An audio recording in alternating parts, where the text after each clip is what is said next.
Hello everyone! In this section, we're going to be designing our logo, and also in this video, we're going to be talking about 7 different types of logo design. So without further ado, let's get started. The first logo type is called monogram, or you could say letter marks. Here we have different logos as examples, such as HBO, which stands for Home Box Office. As you can see here, we have only letters, so they are kind of spelled out and represent their company. The second type is called word marks, or let's say logotypes.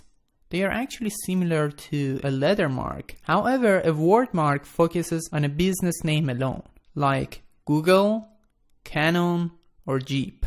The next logotype is called abstract logo marks, like Pepsi, Nike, or BP, as you can see here. As a matter of fact, an abstract mark is a type of pictorial logo. And the next logo type is called pictorial marks, or logo symbols, like Apple logo, Twitter, and other famous brands. Actually, a pictorial mark is simply an icon that represents the company's characteristics.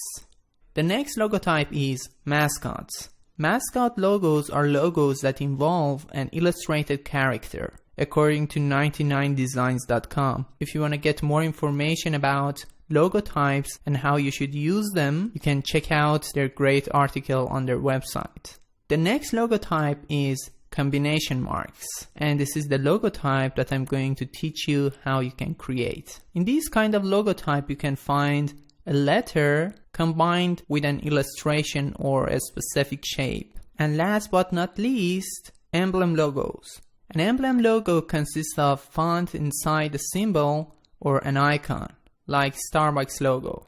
Alright, thank you so much for watching this video. In the next series of videos, we are going to create 4 different logos together. So make sure to download the starter project, because I already prepared the colors for you in order to save your time. You can download the file from the resources section of the next lecture.